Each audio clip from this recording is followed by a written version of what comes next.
Okay, सो मेरा नाम अजिंक्य सोलंके है। My name is Ajinkya Solanke. And जो मैं सब्जेक्ट पढ़ाता हूँ वो है physics, chemistry, biology, mathematics, history, geography, political science, economics and computer science educator. तो काफ़ी ज़्यादा सब्जेक्ट पढ़ाता हूँ मैं। ठीक है, लेकिन let us forget about that. Just remember my name. That is, my name is Ajinkya. And let us start with our topic. तो इंट्रोडक्शन अगर हमारा खत्म हो गया हो, so let us start with our topic. ठीक है, चलिए। Okay, hello. सो सभी लोगों का स्वागत है आज के सेशन में। So this session is all about, देखो इसमें कैसा है कि one thing which is really required is, suppose platform के ऊपर हमारे अनअकैडमी के आपको बढ़िया बढ़िया पढ़ाई के लिए सप्लेट से बहुत ज़्यादा रिसोर्सेज अवेलेबल हैं। Right from your learning to your practice of quiz, doubt solving, सब कुछ एक ही जगह पे आपको मिल जाता है। सो Unacademy is a big platform and it offers range of let's say educational services. And in चीज़ों का ज़रूर फ़ायदा उठाएं और आपका जो करियर है, आपका जो सेट करियर है, उसके लिए हमारे पास डेफिनेटली जो कैटेगरीज हैं अवेलेबल हैं। आप चाहे जेई करो, आप शायद यूपीएससी करो, आप शायद एमपीएससी करो, आप नीट करो, कोई भी एग्जाम आपको अगर देनी है तो अनअकैडमी के ऊपर उसका प्रिपरेशन सब कुछ अवेलेबल है। सो आपके टेस्ट के प्रिपरेशन के लिए या फिर कोई पढ़ाई के प्रिपरेशन के लिए एकेडमिक रिलेटेड, आप अनअकैडमी का फायदा जरूर उठाएं।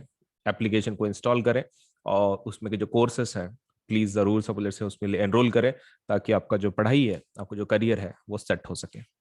ठीक है, चलिए। Now with that point in mind, let us start with our let's say of the topic of the day. And हम लोग अभी शुरू करेंगे हमारा आज का वीडियो।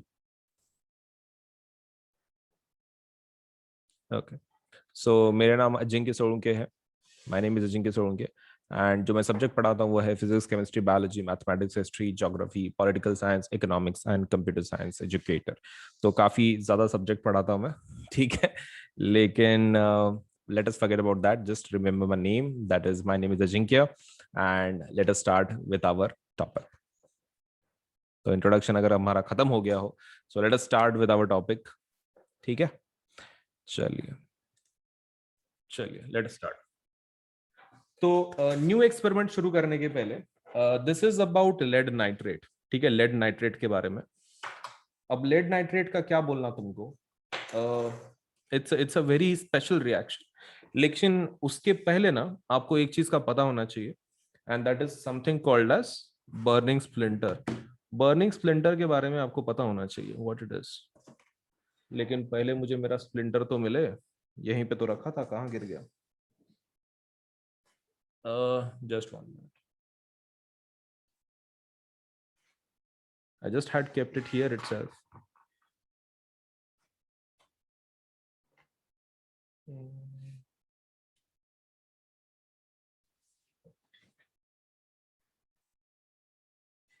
हाँ, मिल गया, गॉट इट।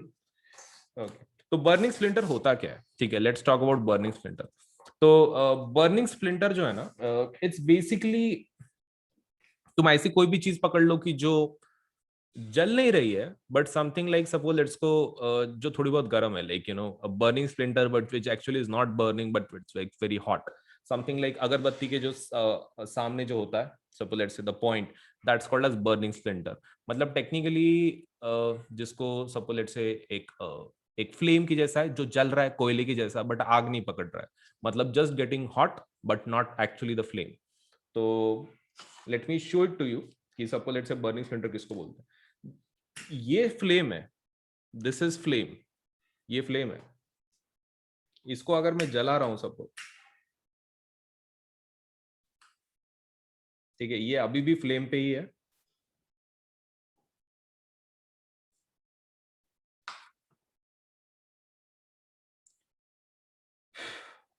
ये है बर्निंग स्प्लिंटर। ठीक है, ये जो आपका जो सपोलेट से इतना आपको जो दिख रहा है सिर्फ लाल है, फ्लेम की जैसा नहीं जल रहा है, but this is burning splinter. अब इसका फायदा क्या है? This can be use to test the presence of oxygen.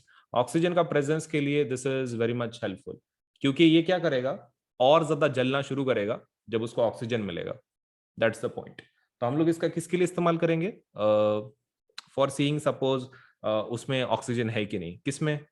हमारे सपोलेटस से जो हम जिस कंपाउंड का डिकम्पोजिशन कर रहे हैं उसके अंदर ऑक्सीजन है कि नहीं हम लोग वो देखने वाले हैं, राइट। तो एक काम कर लेते हैं, लेट मी जस्ट इसको मैं बुझा देता हूँ because right now we don't require it.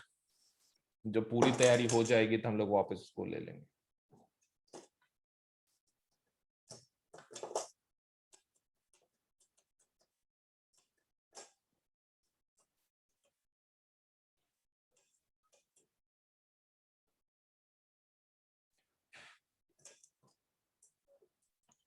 सो उसको फिलहाल के लिए बुझा दिया हमने because we don't require it right now immediately, लेकिन एक्सपेरिमेंट के दौरान हमको लगने वाला।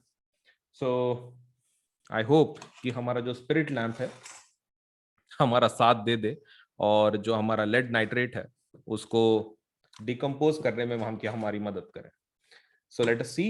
We will have a new test tube, but before that, let us see lead nitrate दिखता कैसा है। तो lead nitrate को ओपन कर रहा हूँ, lead nitrate. Let us see how it looks. Okay. तो lead nitrate को स्पैचुला से हम लोग बाहर निकालते हैं, उसको देखते हैं कि भाई दिखता कैसे है। ओके, ये तो नमक के जैसा है पूरा, मतलब लाइक अपना जो खाने में नमक रहता है वैसा ही, लेकिन कुछ ज्यादा क्रिस्टलाइन है। मतलब अपना खाने का नमक भी चमकता है टेक्निकली, लेकिन इतना नहीं, ये कुछ ज्यादा ही चमकता है ये। मतलब there is a lot of difference. भले ही वाइट है बट इट डजंट मीन कि वो ये हो रहा है, मतलब अपने घर के नमक के जैसा है, टोटली वैसा नहीं। टेक्सचर वैसा ही है बट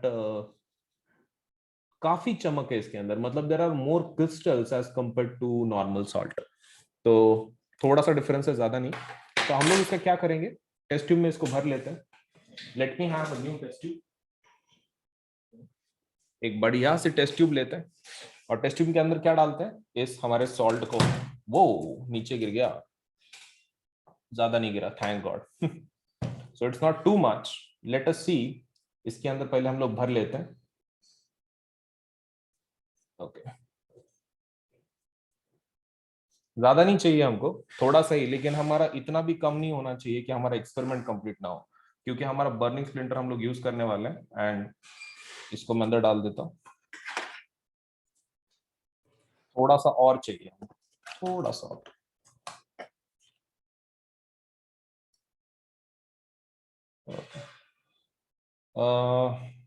इतना सफिशिएंट हो जाएगा मेरे हिसाब से, क्योंकि बहुत ऊपर का भी भर के क्या प्रॉब्लम है। देखो इसमें हर बार ना इशू क्या रहता है पता है क्या, रिगार्डिंग डिकम्पोजिशन रिएक्शन, कि टेस्ट ट्यूब के अंदर हम लोग उसको कितना भरें, that's always a problem. And the issue is कि आप इसको अगर ज्यादा भरते हैं, सपोज मान लो इतना कॉलम आपने भर दिया है, उसका प्रॉब्लम क्या है कि सिर्फ नीचे वाला पार्ट जलता है। मतलब आपने अगर सपोज मान लो आधी टेस्ट ट्यूब की इतना भर दिया और आप उसको जला रहे हो, वो आने आगे वाला जो पार्ट है ना वो उतना जलता नहीं है। मतलब क्योंकि तुम नीचे से जला रहे हो ना, तो ऐसा नहीं होता है कि नीचे की हीट पूरी ट्रांसफर हो रही है। अगेन आपको फिर आड़ा आड़ा करके उसको गर्म करना पड़ेगा। So there is no point in adding too much of salt, या फिर जो भी चीज आप जिसको जला रहे हो ज्यादा डाल के कुछ फायदा नहीं है, unless and until it is liquid. Liquid को तुम डाल सकते हो, लिक्विड में there is no issue, because there is आपका वहां पे सब लेट से हीट ट्रांसफर आराम से होता है लिक्विड के अंदर। सो आधी टेस्ट ट्यूब अगर लिक्विड से भरी हुई है, आप फिर भी उसको गर्म कर सकते हैं, that won't be an issue. लेकिन if you are talking about solid material, तो there is no point in adding too much of salt. ठीक है, पूरा डाल के कुछ फायदा नहीं है, क्योंकि वो जलेगा ही नहीं नीचे से, तो थोड़ा सा डालना है, ज्यादा नहीं। चलिए इसको मैं साइड में रख देता हूँ। I will close this. ये हमारा जो लेड नाइट्रेट है इसको क्लोज कर देते हैं, कहीं वापस ना गिर जाए। एक बार गिरा है। And let us hold this. Test tube holder का है, ये रहा टेस्ट ट्यूब होल्डर। अब प्रॉब्लम कैसा है कि हम लोग इसको जलाएंगे और हम लोग अब इसमें का गैस देखेंगे, राइट, कौन सी गैस निकलती है, फिर बर्निंग स्प्लिंटर का टेस्टिंग करेंगे। तो तुमको नहीं लगता हमारा बर्निंग स्प्लिंटर रेडी चाहिए, राइट? हमारा बर्निंग स्प्लिंटर रेडी चाहिए। स्प्लिंटर कहाँ गया? हाँ, मिल गया। तो एक काम करते हैं, इसको पहले जलाते हैं स्पिरिट लैम्प को, और फिर हमारा ये जो बर्निंग स्प्लिंटर है उसको भी जलाते हैं और साइमल्टेनियसली टेस्ट करेंगे, ठीक है? चलिए लेट अस स्टार्ट।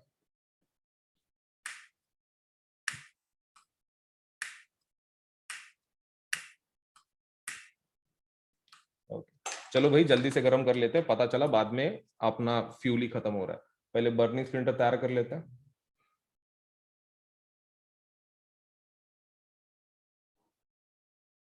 ओके, तो टेक्निकली ये जलना नहीं चाहिए, बर्निंग स्प्लिंटर तुम्हारा जलना नहीं चाहिए अभी, लेकिन इसके अंदर डालने के बाद डेफिनेटली जलेगा। चलो भाई देख लो आपकी गैस कैसे तैयार होती है एक बार, एंड फिर हम लोग बर्निंग स्प्लिंटर उसके अंदर डालेंगे।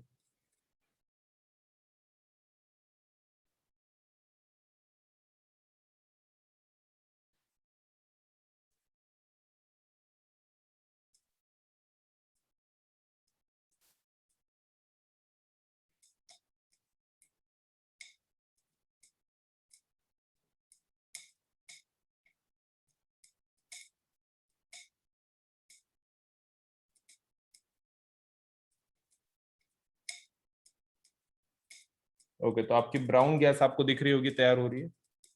ओके, सो इमीडिएटली आपको डालना है अंदर बर्निंग स्प्लिंटर, क्योंकि बाद में आपका ऑक्सीजन चला जाएगा। You just have to immediately put up.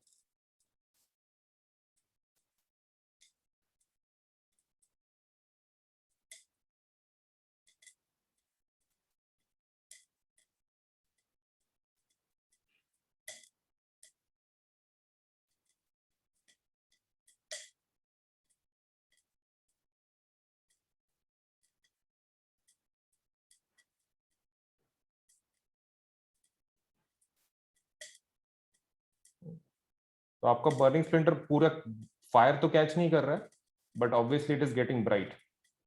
Okay, fire भी कैच कर रहा है शायद। यस, अब फायर भी कैच कर रहा है। Oh my God, fire catch कर रहा है अभी अभिनव को। So this is what we have got. ठीक है, हमारा ब्राउन गैस हमको मिल चुका है, and that is nitrogen dioxide, and हमारा स्प्लिंटर भी काफी जलना शुरू हो गया था, right. So which I hope आपने सबने देखा, क्योंकि अभी उसको पॉइंट नहीं है, अभी उसके अंदर उतना शायद ये भी नहीं है। नहीं, शायद वो उतना पूरा उनका जो गैस तैयार होना था वो ऑलरेडी इट्स डन। ओके, अभी शायद नहीं चलेगा। There is no more gas कि जो बचा हुआ है, नहीं थोड़ा बहुत बचा हुआ है, जान बाकी है, but let us not over do this.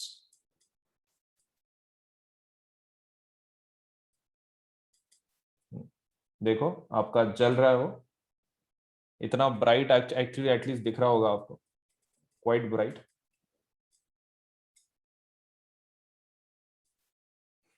Okay, so let अस, इसको मैं, अभी मेरे पास तीन चीजें हैं कि जो मुझे बंद करनी है। सबसे पहला मुझे बर्निंग स्प्लिंटर को बंद करना पड़ेगा। ओके, दूसरा हमारे बर्नर को, और तीसरा मेरे हाथ की जो गर्म टेस्ट ट्यूब है उसको ठीक से हैंडल करना पड़ेगा।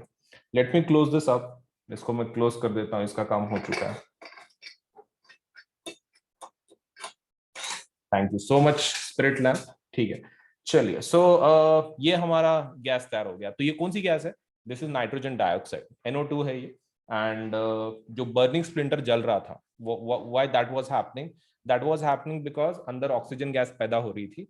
ऑक्सीजन गैस हमारे जो ये है, क्या बोलते हैं, जो हमारा बर्निंग स्प्लिंटर है उसको और ज्यादा जला रही थी। तो that is the proof for the presence of oxygen. तो ये हमारा टोटल लेट से रिएक्शन है in terms of lead nitrate के बारे में। So let say this is one of the reactions. चलिए, सो कुछ पॉइंट्स देख लेते हैं, अगर आपके कुछ प्रॉब्लम्स हैं, कुछ इश्यूज हैं, लेट अस सी। चलिए सेशन शुरू करते हैं। सो हमारा प्रैक्टिकल तो हो चुका है, राइट। अभी हम लोग क्या करेंगे, उसका राइटअप देखेंगे। अब राइटअप के अंदर देखो, मेन चीज वही होती है कि प्रैक्टिकल आपका तब तक कंप्लीट नहीं होता है जब तक अनलेस एंड अनटिल आप उसको पूरा कंडक्ट करो और उसका राइटअप लिखो। एग्जाम में यही चीज बहुत मुश्किल होती है, राइटिंग पार्ट। मतलब राइटिंग बच्चे इसका बहुत इजीली कर लेते हैं, प्रैक्टिकल चलो कैसे तो भी एडजस्ट हो जाता है। बच्चों के दिमाग में इसके बारे में बहुत डर रहता है, writing part. And the reason is, उनको ऐसा लगता है कि जैसे लैब मैनुअल में लिखा गया वैसा ही एग्जैक्ट वर्ड टू वर्ड होना चाहिए। ऐसा बिल्कुल नहीं है। राइटअप आप आपके ओन लैंग्वेज में लिख सकते हैं, आपको सिर्फ पता होना चाहिए फॉर्मेट क्या है। जैसे लेटर का फॉर्मेट होता है, रिपोर्ट राइटिंग का फॉर्मेट होता है इंग्लिश में, वैसे इन द सेम वे जैसे आपका लेटर राइटिंग का एक एग्जैक्ट फॉर्मेट होता है, उसी फॉर्मेट में आपको लिखना पड़ता है लेटर इंग्लिश में। In the same way science के जो राइटअप्स होते हैं वो भी उनका एक जनरल फॉर्मेट होता है। तो आप अगर रूल्स फॉलो करें कि भाई ये इसके बाद एक एक पॉइंट है, तो आपको आराम से मार्क मिल जाएंगे। चलिए पहले पॉइंट देख लेते हैं, उसके हिसाब से हम लोग राइटअप लिखेंगे। ठीक है, तो मेरे साथ लिख देना। तो पहले video like, channel subscribe, bell icon कर दो। ठीक है, वीडियो लाइक, चैनल सब्सक्राइब और बेल आइकन को तब तक दबा दो, फिर अभी हम लोग उसका राइट अप लिखना शुरू करेंगे। चलिए, तो what is the first thing you have to write down? Aim. Aim is the first thing you need to write down. The second thing उसका आपको जो लिखना है, that should be materials required. आपके लिए मटेरियल्स क्या क्या रिक्वायर्ड है वो भी आपको लिखना पड़ेगा। मटेरियल्स के बाद आपके पास जो होना चाहिए, दैट शुड बी बाकी की detailing, that is what let's say chemicals, what kind of chemicals you are going to require, and the next thing you should require is apparatus। आपने apparatus क्या क्या इस्तेमाल किया, बाइफरकेट करना है आपको मटेरियल्स का लिस्ट को केमिकल्स और apparatus में। एक ही पॉइंट में लिखा तो भी चलेगा, but it's a good practice अगर आप केमिकल्स apparatus को सेपरेट करके लिखें। Third part should be theory. Third part क्या होना चाहिए? थियरी होना चाहिए। फोर्थ पार्ट प्रोसीजर, आप प्रोसीजर लिख दें। फिफ्थ पार्ट प्रोसीजर के बाद the one thing you need to write down is observations. Observations होनी चाहिए, आपने एक्सपेरिमेंट में क्या क्या ऑब्जर्व किया। उसके बाद होना चाहिए ऑब्जर्व प्रोसीजर ऑब्जर्वेशंस के बाद one thing you should have is precaution, कि प्रिकॉशन क्या क्या आप ले रहे हो, प्रिकॉशन शुड बी। प्रिकॉशन के बाद होना चाहिए मतलब उसका ये कोई केमिकल रिएक्शन अगर है तो ये सिर्फ केमिस्ट्री के एक्सपेरिमेंट्स में आता है, but you have to write down chemical reaction. Next thing is eighth वाला कंक्लूजन या फिर रिजल्ट आप जिसको बोलते हैं। तो ये 8 पॉइंट आपके एक्सपेरिमेंट में होने चाहिए विदाउट अ डाउट, ठीक है, ये तो होना ही चाहिए। चलिए लिखना शुरू करें फिर एम के साथ। Late us start. तो मेरे साथ ही आप बुक में लिखो, मतलब आपका भी कंप्लीट हो जाता है और एक्सपेरिमेंट आप सोच सकते हैं कि भाई हो गया, प्रैक्टिकल तो दिखा दिया मैंने, राइटअप मेरे साथ ही लिख दो, मतलब आपको आदत पड़ जाती है। नोटबुक निकालो और मेरे साथ ही राइटअप का प्रैक्टिस कर लो। चलिए एम लिख देते हैं। Now what is the aim? Aim experiment के हिसाब से वो तो क्वेश्चन में ही है, तो लेड नाइट्रेट का डिकम्पोजिशन देख रहे हैं, राइट? ओके, तो वहां पे लिख दो to study decomposition reaction of किसका? To study decomposition reaction of किस चीज का? ऑफ ये lead nitrate, right? To study decomposition reaction of lead nitrate. तो पहला तो हो गया। Now let's talk about materials. Materials के बारे में देखते हैं, ये तो एम हो गया। Let's talk about materials. Materials कौन से लगते हैं? okay. तो मटेरियल्स को मैंने क्या बोला, मटेरियल्स को आपको एक ही लाइन में आपने सब लिखा तो भी चलता है, but it's a good practice अगर आप अलग अलग उसकी लिस्ट बना रहे, केमिकल्स की और एपरेटस की। तो चलिए केमिकल्स के बारे में लिखते हैं। फर्स्ट केमिकल्स, देखो इसमें ज्यादा हम लोग केमिकल तो इस्तेमाल नहीं कर रहे, एक ही केमिकल इस्तेमाल कर रहे हैं। नाम लिख दो उसका, क्या है? Lead nitrate. लेड नाइट्रेट का पाउडर चाहिए। ओके, तो लिख दो लेड नाइट्रेट पाउडर। पाउडर, हाँ, मतलब वो सॉल्यूशन फॉर्म में नहीं चाहिए, लेड नाइट्रेट पाउडर चाहिए, ठीक है? एक ही केमिकल चाहिए, we don't require anything else. और कुछ एपरेटस ले लो। एपरेटस, एपरेटस में क्या क्या लेना? देखो एपरेटस में आप ये ले लो, क्या बोलते हैं, केमिकल्स तो आपके हो चुके हैं। एपरेटस में टेस्ट ट्यूब ले लो, टेस्ट ट्यूब एंड बर्नर, बाकी और तो कुछ चाहिए नहीं, ठीक है? Test tube and burner, test tube, test tube holder ले लो पकड़ने के लिए, test tube holder. Test tube stand भी रहने दो, क्योंकि आप टेस्ट ट्यूब गर्म होने के बाद टेस्ट ट्यूब स्टैंड में रखोगे, टेस्ट ट्यूब स्टैंड एक रहने दो। And the last thing is burner या फिर let's say spirit lamp. Okay, तो स्पिरिट लैम्प और बर्नर हो गया, दैट्स इट। तो ये हमारी मटेरियल्स की लिस्ट होगी। चलिए अब थ्योरी देख लेते हैं, ठीक है? थ्योरी के अंदर, थ्योरी किसके बारे में लिखेंगे? कुछ नहीं, अपने डिकम्पोजिशन रिएक्शन के बारे में, ज्यादा कुछ नहीं। ओके, तो पहला पॉइंट लिखेंगे हम लोग डिकम्पोजिशन रिएक्शन का बारे में। ये आपको मेमोराइज करके जाना पड़ेगा प्रैक्टिकल एग्जाम में। Decomposition reaction is a type of chemical reaction, is a type of chemical reaction। ये क्या है? एक केमिकल रिएक्शन का टाइप है। is a type of chemical reaction in which क्या होता है? Decomposition reaction is a type of chemical reaction in which what happens? In which a single reactant, in which a single reactant decomposes to a single reactant decomposes to multiple या फिर divides, ठीक है, a single reactant divides itself into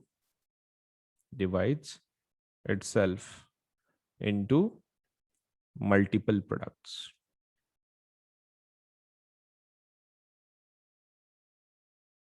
हो गया.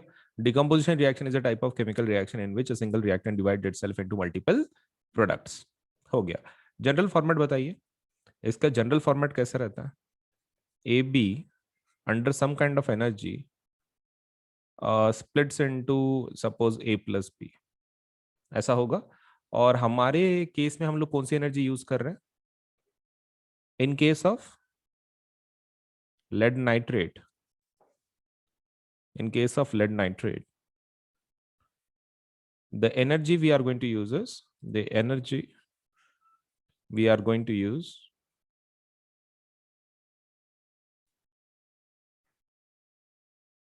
is heat. Hence it is called heat. Use कर रहे हो ना आप, तो hence ये lead nitrate के लिए, तो hence ये रिएक्शन को हम लोग क्या बोलते हैं? hence it is called not just decomposition, उसको बोलते हैं thermal decomposition reaction. Hence it is called thermal decomposition reaction.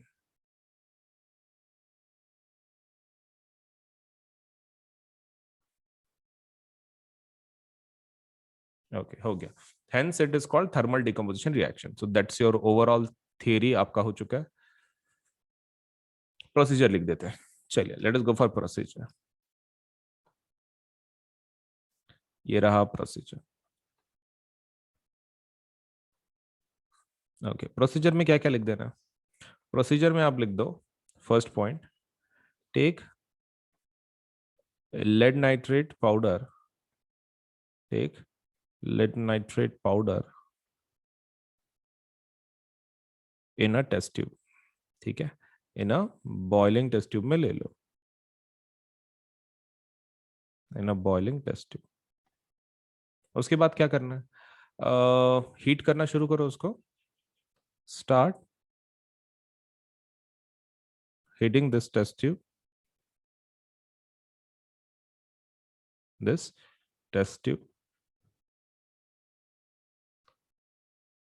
record the observations.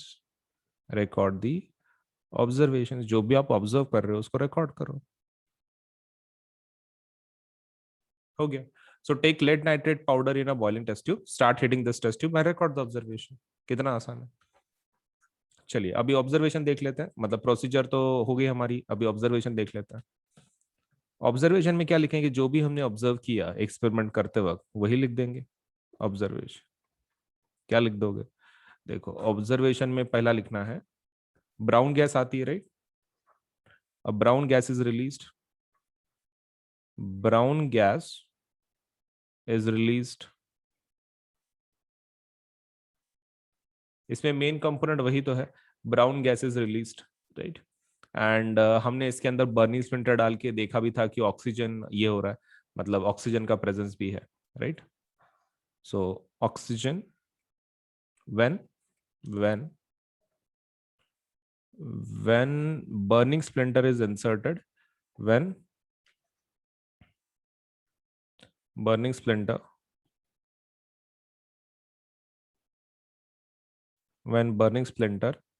is inserted inside the test tube, is inserted in the test tube, when burning splinter is inserted in the test tube, तो क्या होता है? Let's say it glows more brightly. It glows more brightly, indicating presence of oxygen gas. Indicating, क्योंकि जलाने के लिए क्या चाहिए? So let's say there should be oxygen which supports burning actually. तो वहां पर अगर आपका वो ग्लो ज्यादा हो रहा है, it glows more, so indicates what? That is कि वहां पर ऑक्सीजन है, indicating the presence of oxygen gas, indicating the presence of oxygen gas. Okay, so ये हो गया हमारा नेक्स्ट वाला। चलिए उसको लिस्ट में हम लोग स्ट्राइक आउट करते हैं। तो हमारा ये भी हो चुका है, विच वन, ये वाला, observation is done. Precaution, precaution कुछ ज्यादा नहीं, प्रिकॉशन खाली जस्ट हीट कर रहे हैं तो थोड़ा सा ध्यान रखना है, बाकी कुछ नहीं। प्रिकॉशन, प्रिकॉशन में खाली इतना ही बोलेंगे, heat the test tube carefully, heat the test tube carefully and point the test tube and point the test tube, मतलब उसका जो ओपनिंग है वो किधर पॉइंट करना है, away from the face, and point the test tube, क्योंकि उसमें से गैसेस वगैरह कुछ निकलेंगी तो ऐसा नहीं होना चाहिए गैस आपके मुंह पे आ रहा है, मतलब उसका जो ओपनिंग है आपकी तरफ नहीं, आपके अपोजिट साइड में रखना है। So heat the test tube carefully and point the test tube away from the face, away from the face. कुछ नहीं, इतना ही आपको सपोलेट से प्रिकॉशन लेना। So that's the one, precaution हो गया। केमिकल रिएक्शन देख लेते हैं, ठीक है, फिर रिजल्ट ही है। चलिए एक क्या, केमिकल रिएक्शन, चलिए केमिकल रिएक्शन लिख देते हैं, केमिकल रिएक्शन। ओके, तो केमिकल रिएक्शन में आप किसको ये कर रहे हो, क्या बोलते हैं, हीट कर रहे हो। तो the thing you are going to heat is lead nitrate, right. Okay, so that is PbNO3 taken twice, इसको हीट कर रहे हो आप, सही है। हीट करने के बाद क्या मिलता है आपको, बहुत सारी चीजें, जैसे कि सपोलेट से जो पहली चीज आपको मिलती है दैट इज लेड ऑक्साइड, फिर नाइट्रोजन डाइऑक्साइड और ऑक्सीजन। तो यहां पर लेड नाइट्रेट कैसा है, this is solid, lead oxide ये भी आपका सॉलिड ही होगा, NO2 is gaseous and oxygen is also gaseous. आप काम कर सकते हैं, इसको बैलेंस कर लो, ठीक है, क्योंकि the balancing is very much needed. तो this is 2, this is 2, this is 4। Oxygen को बैलेंस करने की जरूरत है नहीं, it's already balance. Let us just check out, 2 Pb oxygen हमारा 2 and 8 and 12 हो रहा है, तो 3 2 6 2 12 बराबर है, नाइट्रोजन 4, ये 2 2 4, ठीक है, तो इट्स बैलेंस नाउ। सो इसमें ना एक ब्राउन गैस रिलीज होती है, राइट, हमने क्या बोला, ब्राउन गैस इज रिलीज्ड। अब रेड ब्राउन गैस कौन से इसमें का, दिस इज द वन, इसका लेड ऑक्साइड जिसका नाम है lead oxide. So this is the one जिसका कलर क्या है, ब्राउन गैस, ब्राउन फ्यूम्स बोल सकते हैं, ब्राउन गैस बोल सकते हैं, brown colour. Okay, so let me just write down brown colour, ठीक है। Okay, sorry sorry sorry sorry, मैंने भी किसके नीचे लिख दिया, लेड ऑक्साइड के नीचे नहीं, nitrogen dioxide, so sorry about that. ये वाला नाइट्रोजन डाइऑक्साइड, इसका इसका ब्राउन कलर रहता है, ये तो गैस है ही नहीं ना, सॉलिड है वो। Okay, so that is brown colour, sorry about that, changes कर लें आपके राइटअप में। ब्राउन कलर नाइट्रोजन डाइऑक्साइड का रहता है, ऑक्सीजन का तो कोई कलर ही नहीं रहता, सो कलरलेस, ठीक है, उसका लिखेंगे नहीं। सो दैट्स द वन। चलिए केमिकल रिएक्शन वगैरह हो गया। Now let's just write down the last thing कि जो आपके राइटअप में होनी चाहिए, and that should be what, result. Okay, मतलब आपका कंप्लीट हो गया है। सो एक स्माइल के साथ हम लोग कंप्लीट करेंगे इसको जल्दी से। रिजल्ट, ओके, रिजल्ट तो लास्ट वाली चीज है, बहुत ही आसानी से हो जाएगी, चलिए लिख देते हैं। So what's the result, result is, सबसे पहला, this is a type of, कौन सा, thermal decomposition reaction, right. This is this is a type of, this is an example of, ऐसा लिख दो नहीं तो, this is an example of thermal decomposition reaction, thermal decomposition reaction.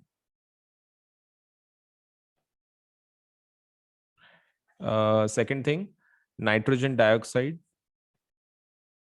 nitrogen dioxide,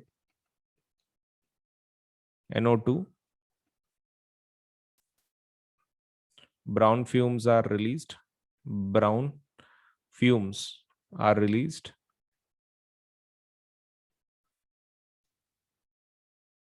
right? हो गया फिर। सो आपका रिजल्ट भी हो चुका है,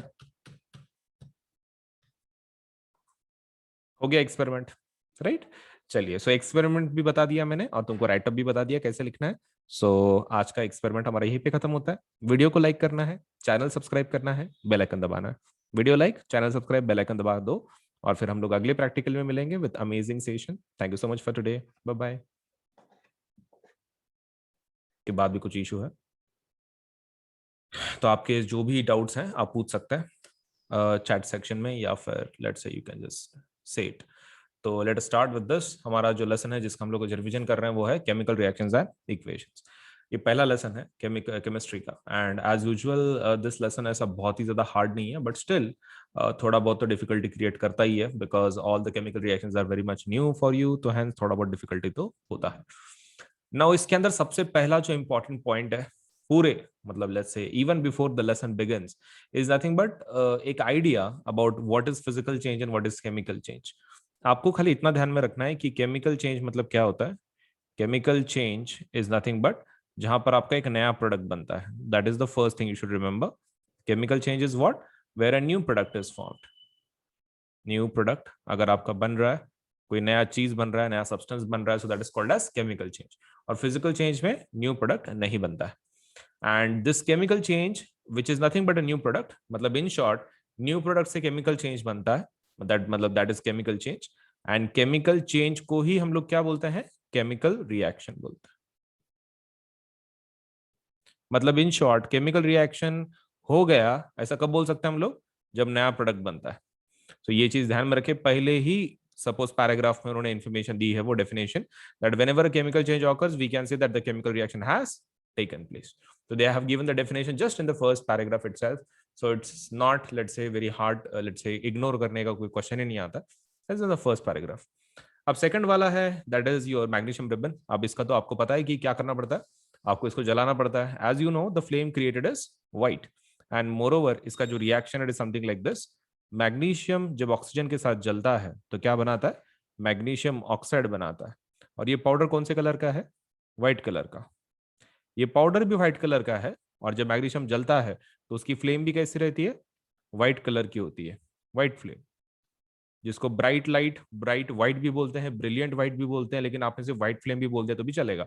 सी, सामने एडजेक्टिव लगाना इतना नेसेसरी नहीं है, ब्रिलियंट व्हाइट या फिर बहुत ही क्लेवर लाइट या फिर what kind of light, it doesn't matter, you just write down white light, हो गया, उतना ही है। अब इसके अंदर एक क्वेश्चन आपको पूछा जा सकता है, दैट इज कि उसको सैंड पेपर से क्यों रब करते हैं। तो क्यों रब करते हैं, because we want to remove the layer of magnesium oxide जो उसके ऊपर है। अगर आपका मैग्नीशियम रिबन बाहर रखा गया है, लेट्स से टेबल के ऊपर, बहुत दिन तक अरे यूज नहीं किया आपने, उसके ऊपर किसका लेयर चढ़ेगा, ऑक्सीजन का। Oxygen in the atmosphere will react with magnesium, creating a layer of magnesium oxide around it, and the best way to remove it is by using sandpaper। तो ये सैंड पेपर को ध्यान में रखना। बच्चे इसमें बहुत सारी मिस्टेक करते हैं, बच्चे लिटरली उनको वर्ड याद ही नहीं आता कौन से पेपर से घिसते हैं। तो what they right down in the exam is magnesium ribbon को रफ पेपर से घिसते बोल के, that is what they write down if they do not find out the correct word। So I would urge you to remember this word, that is sandpaper। ठीक है, क्योंकि last ultimate फिर बच्चे क्या लिख देते हैं, रफ पेपर लिख देते हैं। तो डू रिमेंबर सैंड पेपर से घिसना पड़ता है। Another point that is lead nitrate. By the way ये कौन सी रिएक्शन है, what kind of reaction is this. सीधा सीधा है, एक ही प्रोडक्ट बन रहा है तो दिस इज कॉम्बिनेशन रिएक्शन। मतलब आपका पहला जो रिएक्शन है वो कॉम्बिनेशन है, क्योंकि एक ही प्रोडक्ट बन रहा है, combination. Now let us go for the second one.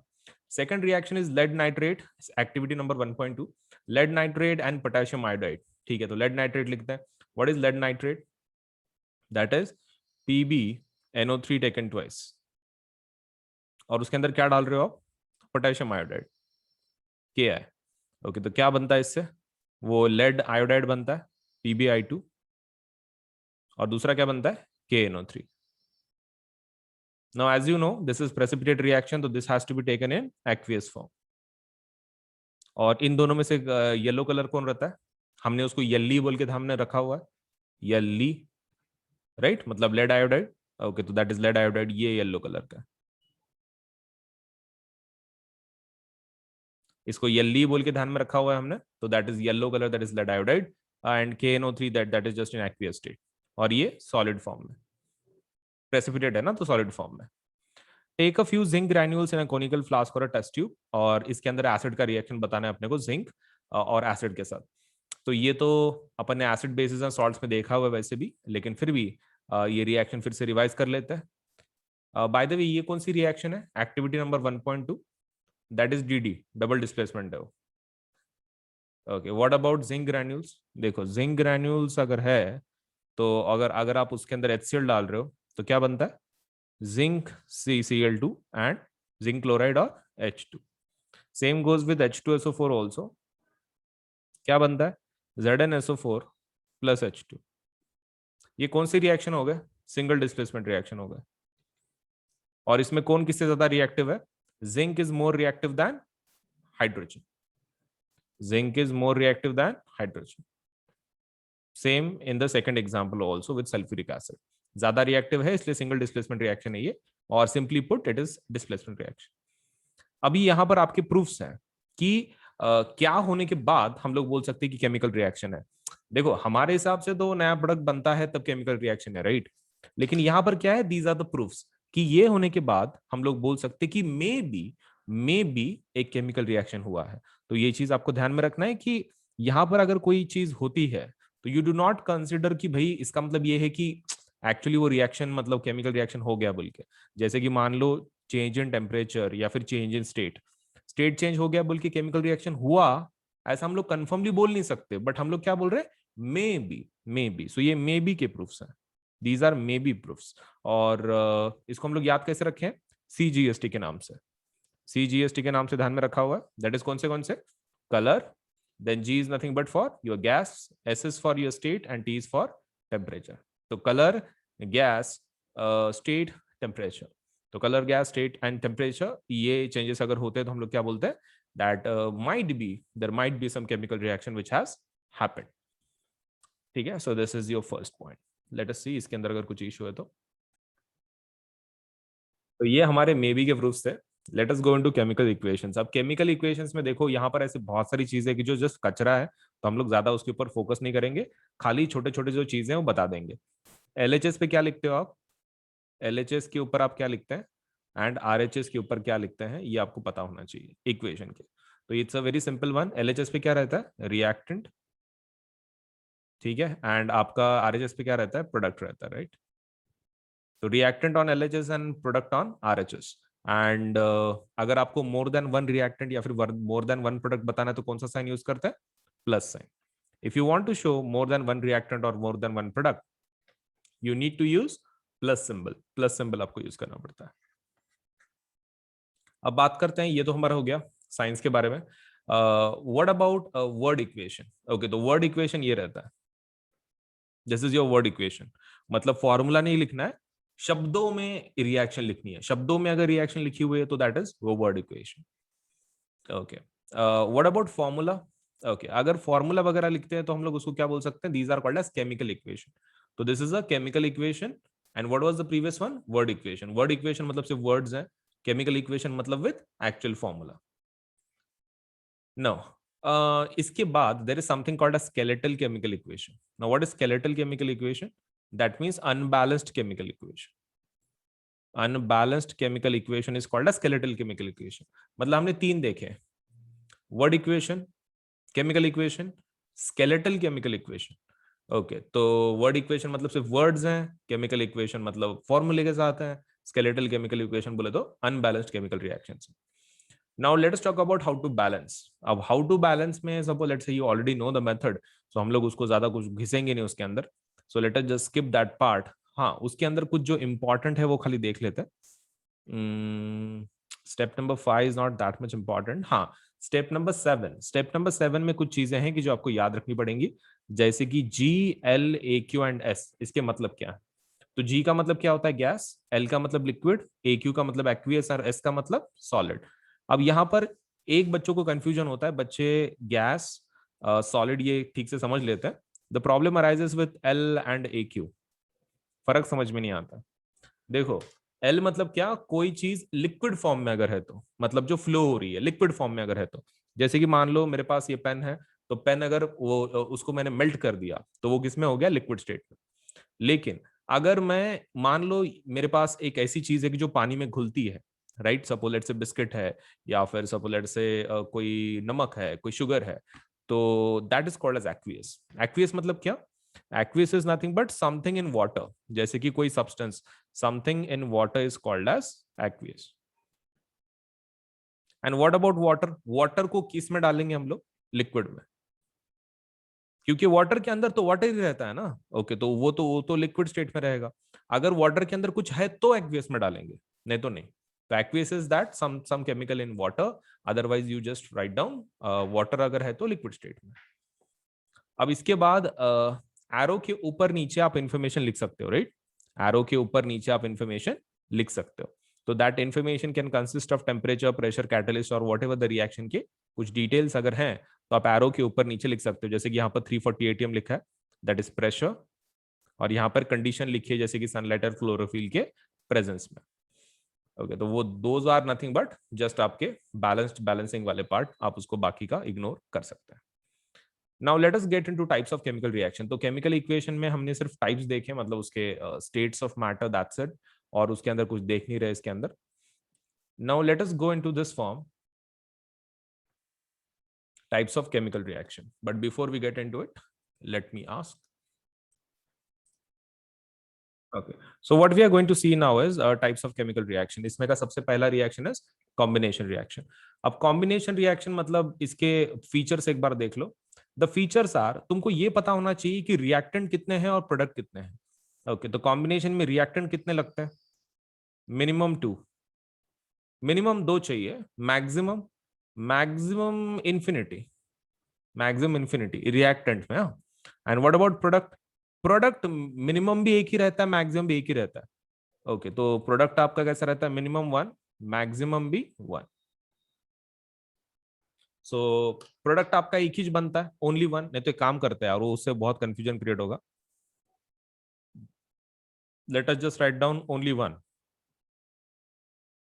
Okay, तो रिएक्टेंट कैन बी 2 और मोर देन 2, एंड प्रोडक्ट एक ही रहेगा। तो this is called as combination reaction. By the way, this is endothermic और एक्सोथर्मिक। जनरली इसके अंदर कैसा है ना, बॉन्ड ब्रेक होता है। बॉन्ड आपके सपोज लेट्स से क्या हो जाता है, सॉरी, बॉन्ड क्या हो जाते हैं, मेक होते हैं, मतलब let's say bonds are created. During that time उनको स्टेबिलिटी मिलती है। किनको? एटम्स को। एटम्स को स्टेबिलिटी मिलने की वजह से और बॉन्ड आपके बनने की वजह से एनर्जी क्या करते हैं, रिलीज करते हैं ये लोग। तो दीज आर एक्सोथर्मिक रिएक्शंस। ये एक्सोथर्मिक रिएक्शंस है, the reason being because they release the energy, energy को रिलीज करते हैं। जैसे कि ये वाला, जिसके अंदर हम लोग क्या कर रहे हैं, क्विक लाइम लिया हुआ है और क्विक लाइम के अंदर पानी डाल रहे हैं, और पानी डालने के बाद क्या मिलेगा अपने को, CaO taken twice plus heat. अब यहां पर बच्चे एक गलती करते हैं, एग्जाम के अंदर क्या करते हैं, CaO लेते हैं, quick lime that is calcium oxide, और उसके अंदर पानी डालते हैं, they create CaO taken twice, that is your slack lime. और प्रॉब्लम क्या है, बच्चे यहां पर ना वो लिखना भूल जाते हैं, ये वाला part, heat. Now this is exactly what students forget, you do not forget. आपको क्या लिखना है, हीट लिखना है। Heat is not counted because that is not a product, that is just pure energy. तो एनर्जी को हम लोग काउंट नहीं करते, तो इसलिए वहां पे हीट लिखना बहुत जरूरी है, प्लीज ये ध्यान में रखें। नाउ अपार्ट फ्रॉम दिस, हमारे पास कुछ और रिएक्शंस है कॉम्बिनेशन के, that is burning of coal and formation of water. तो कोल को जब गर्म करते हो तो क्या मिलता है, carbon plus oxygen gives CO2। और जब आप पानी बनाते तो कैसे बनाते हैं, H2, हाइड्रोजन को ले लो, ऑक्सीजन को ले लो और पानी बना लो। वेरी सिंपल रिएक्शंस, किसके, कॉम्बिनेशन के। ना अब उसके नीचे किसके रिएक्शंस है, exothermic reactions. Now what are exothermic reactions? ऐसे रिएक्शन जिसके अंदर क्या करते हैं, heat is released, when heat is released it is called as exothermic reaction. Examples are, कोई भी चीज को अगर आप जलाते हो, basically it is exothermic, particularly जब फ्यूल को तुम जलाते हो तो जैसे कि CH4 ले लो। अगर ये कौन है, ये मीथेन है। अब मीथेन मतलब नेचुरल गैस, अगर हम लोग इसको जलाते हैं, जलाने के बाद कोई भी चीज किसके साथ कंबाइन होती है, ऑक्सीजन के साथ। तो मीथेन को जलाया हमने, ऑक्सीजन के साथ मिली, और क्या मिला, इससे मिलता है CO2 और H2। Primary product late say जो भी आपका बनता है इसके अंदर वो कौन है, carbon dioxide plus H2O। And obviously इसके अंदर क्या मिसिंग है, एनर्जी। ये NCERT की गलती है, लेकिन आप ध्यान में रखें कि वहां पर क्या मिसिंग है, energy is obviously required there. तो ये आपको थोड़ा सा ध्यान में रखना है, ठीक है, एनर्जी शुड बी देयर। अब बात करते हैं सेकंड वाला एग्जांपल। अब ये किसके बारे में है, रेस्पिरेशन के बारे में। नाउ रेस्पिरेशन के अंदर कैसा होता है, C6H12O6 6O2 gives 6CO2 H2 and energy. ये कहाँ की रिएक्शन है, ये आपके 3 पाथवे की रिएक्शन है लाइफ प्रोसेस में की। लाइफ प्रोसेस के अंदर आपको बताया गया था कि ग्लूकोज किस में कन्वर्ट होता है, पायरुवेट में, and pyruvate is then further converted into 3 parts. और वो कौन से रहेंगे, तुम्हारा एक ईस्ट वाला, एक मसल्स वाला, और एक बॉडी वाला, माइटोकॉन्ड्रिया वाला। तो यहां पर ये इनको भूल जाना है आपको। किसको, आप ये पायरुवेट को भूल जाओ, और ये ईस्ट वाले को भूल जाओ, मसल वाले को भूल जाओ, बॉडी वाला आपको लिखना है यहाँ पे। बॉडी वाला मतलब कौन सा, glucose plus oxygen, glucose plus oxygen gives what, ये लास्ट वाला जो पाथ है। लास्ट वाले पाथ में क्या कॉमन है, एनर्जी तो बनती है ऑब्वियसली, प्लस CO2 बनता है, ओके, प्लस एनर्जी बनती है, एनर्जी नहीं सॉरी, क्या, पानी, पानी। Okay, so let me just remove that, मैंने एनर्जी पहले लिखा हुआ। ओके, सो पानी, दैट इज H2। तो वही एनर्जी अगर बन गई आपकी तो that means it is exothermic. अब लास्ट वाला part, the decomposition of the vegetable matter into the compost is also an example of exothermic reaction. अब डिकम्पोजिशन ऑफ वेजिटेबल मैटर ऐसा क्यों बोल रहे हैं, देखो बच्चे इसमें बहुत कंफ्यूजन में आते हैं। उनको कैसा लगता, उन्होंने डिकम्पोजिशन रिएक्शन याद की हुई रहती है कि मतलब जिसमें एक रिएक्टेंट मल्टीपल प्रोडक्ट्स में डिवाइड होता है। अब वो वर्ड यहां पर है डिकम्पोजिशन। अब बच्चे उसको दिल से लगा के लेते हैं कि भाई डिकम्पोजिशन ऑफ वेजिटेबल मैटर अगर बोल रहे हैं तो it should technically be decomposition reaction. लेकिन वैसा नहीं है, वैसा नहीं है। इसमें कैसा होता है कि आपका जो ये खाने को जो ये मैटर का डिकम्पोजिशन बोल रहे हैं, बेसिकली यहां पर मीनिंग डिकम्पोजिशन का आपको अलग लेना है। This is not your scientific decomposition word, this is what kind of word, this is English word. मतलब they are talking about what, digestion, basically digestion के बारे में बात कर रहे हैं। Digestion of your vegetable matter, अब ये इसको कौन डाइजेस्ट कर रहा है, माइक्रो ऑर्गेनिज्म। ओके, तो बेसिकली अगर डाइजेशन है so that means respiration, right, respiration के जैसा ही है। And if it is respiration like, then obviously energy is created. ठीक है, तो यहां पर बच्चों की जो गलती होती है वो क्यों होती है, because they correlate the decomposition word to the actual decomposition reaction which is not true. वहां पर मीनिंग क्या है, डाइजेशन की बात कर रहे हैं, वो तो बस इंग्लिश वर्ड है तो यूज कर लिया उन्होंने। हाँ, but according to me they should have avoided that, बच्चों को चुप कंफ्यूजन होता है। चलिए, नाउ अभी मैं डिकम्पोजिशन लेता हूं, हम लोग 2 रिएक्शन देखेंगे और फिर उसके बाद तुम्हारे जो भी डाउट्स हैं हम लोग शुरू करेंगे। नहीं तो एक काम कर लेते हैं, यहीं तक ही एक एक करके यूज पूछ लेते हैं। चलिए, फेरस सल्फेट के बारे में जानते हैं। तो ये रिएक्शन कैसी है, डिकम्पोजिशन। फर्स्ट थिंग, इसके डिटेल्स हम लोग देख लेते हैं। डिकम्पोजिशन में रिएक्टेंट्स कितने होते हैं, ओनली 1। ये कॉम्बिनेशन की पूरा उल्टा है, सिर्फ एक ही रिएक्टेंट होता है। और product, product minimum 2, minimum 2, maximum infinity. Minimum 2 तो होते ही होते हैं, 2 से ज्यादा भी हो सकता है। तो दैट इज डिकम्पोजिशन रिएक्शन। अब ये हो गया डिकम्पोजिशन के बारे में, मतलब जस्ट एक बेसिक इन्फॉर्मेशन कि हाँ, एक रिएक्टेंट होता है, मिनिमम 2 प्रोडक्ट होते हैं या फिर मल्टीपल होते हैं। And by the way this is endothermic और एक्सोथर्मिक, उल्टा है कॉम्बिनेशन के, combination is exothermic, so this must be endothermic. और ये एंडोथर्मिक क्यों रहते हैं, द रीजन बीइंग, ये रिएक्शन के अंदर क्या होता है, बॉन्ड्स ब्रेक होते हैं। बॉन्ड्स क्या होते हैं, ब्रेक होते हैं। वो ब्रेक करने के लिए बॉन्ड्स को क्या लगती है, एनर्जी लगती है। दैट्स वाई डिकम्पोजिशन रिएक्शन कैसे है, एंडोथर्मिक है, मतलब हीट एब्सॉर्ब करते, अपने बॉन्ड को ब्रेक करते और फिर सेपरेट होते हैं। तो बॉन्ड ब्रेकेज के लिए आपको एनर्जी की जरूरत पड़ती है। तो एग्जाम में they can ask you why decomposition reactions are endothermic in nature, the reason being because the bonds are breaking, for that we require energy to break them। पहला रिएक्शन है फेरस सल्फेट के बारे में। Ferrous sulphate का colour कैसा रहता है, green colour. Okay, और फिर इसको गर्म करना है। गर्म करने के बाद आपका फेरस सल्फेट किस में कन्वर्ट होता है, late us see the reaction. मान लो आपके पास फेरस सल्फेट है FeSO4। After you heat it up, आपको क्या मिलता है, Fe2O3 SO2 SO3। 3 प्रोडक्ट है।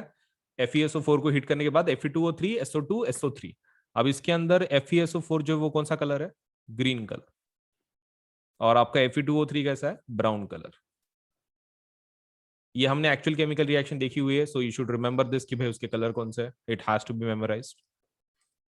अब बात करते हैं, ये तो हमारे कलर के बारे में हो गया। नो, उसके अंदर सल्फर डाइऑक्साइड या फिर सल्फर ट्राइऑक्साइड होने की वजह से कौन सा स्मेल आएगा? सल्फर लाइक स्मेल आएगा। दो वो गैस है ना, sulphur dioxide sulphur trioxide, exam में आपको पूछ सकते हैं कि what kind of smell do we get from them, so it is sulphur like. ज्यादा कुछ है नहीं। And by the way, test tube के अंदर कुछ होता है क्या? तो यस, टेस्ट ट्यूब के अंदर कुछ क्या होगा? पानी जमा होगा, water, because some kind of water will be deposited there. Now next reaction is about calcium carbonate को अगर आप हीट कर रहे हो तो। Now calcium carbonate is what? See, calcium carbonate अगर जब आप हीट करते हो CaCO3 तो क्या मिलता है? CaO और H2O, उसमें का पानी बाहर निकलता है, राइट? बट यहाँ पर बेसिक रिएक्शन कैसा है ना, when it is consistent of water only then, but as this is not suppose let us say water based kind of compound जैसे हमारा पहले था ये वाला FeSO4 में कैसा था कि देयर वाज वाटर कंटेंट, तो बिकॉज ऑफ दैट हमारा पानी बाहर निकला था। H2O का कंटेंट होता है, तो यहाँ पे हमने बताया नहीं है, लेकिन as you have seen the reaction तो उसमें पानी निकलता है। हालांकि इसमें भी पानी निकलता, लेकिन इसमें पानी का कंपोनेंट होता नहीं है, so because of that which gas remove हो जाती है फिर? CO2। तो ये चीज ध्यान में रखना है, पानी रहा तो ही पानी निकलता है डिकम्पोजिशन में, अपने आप बनता नहीं है। So if it is there in the let's say suppose compound itself only then, क्या हम लोग देख के बता सकते हैं कि सच में उसमें से पानी निकलेगा कि नहीं?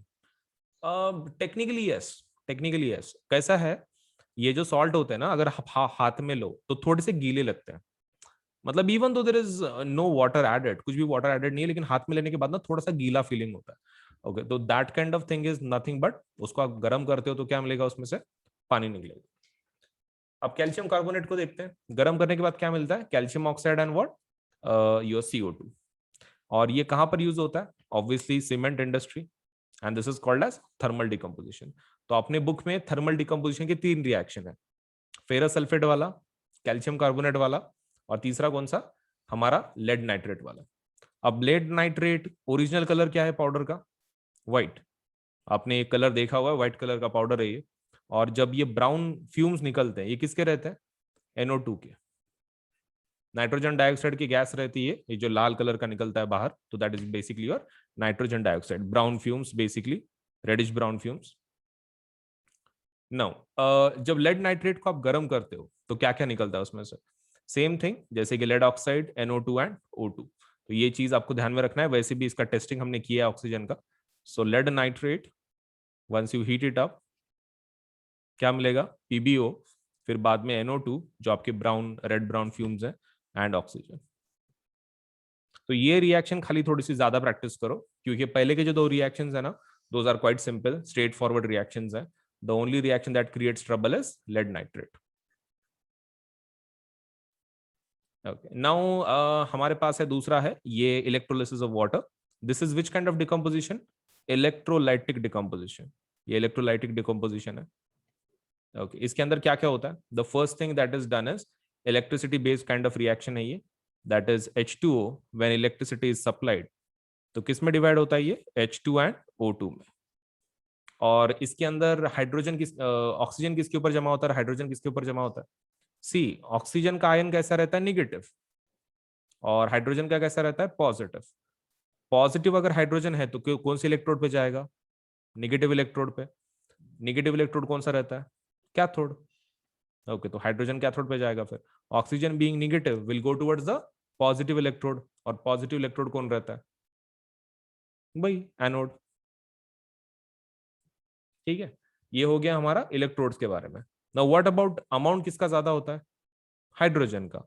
तो एग्जाम में आपको अगर पूछा कि कैसे हाइड्रोजन का अमाउंट ज्यादा है, तो आपको क्या करना है? पहले रिएक्शन लिख देनी है पानी की तैयारी करने की, फिर इसको बैलेंस करना है आपको।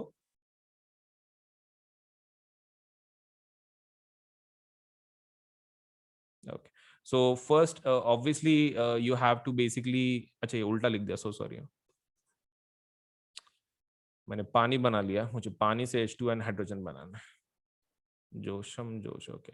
सो H2O gives what? H2 plus O2, और इसको बैलेंस कर लो। सो दैट इज ये ऑक्सीजन 2 और ये 2। ओके, तो आपको एक्सप्लेन कैसे करना है, यहाँ पर 2 आपके मोल्स बन रहे हैं हाइड्रोजन के और यहाँ पर 1 मोल बन रहा है हाइड्रोजन। उसके सामने कुछ नहीं है ना, बोले तो 1 मोल है। तो for every 1 mole of oxygen 2 moles of hydrogen is created, that's why the quantity of hydrogen is more as compare to oxygen. Oxygen के कंपैरिजन में इसलिए वो डबल है। इस तरह आपको एक्सप्लेन करना है 2 मोल 1 मोल का कॉन्सेप्ट।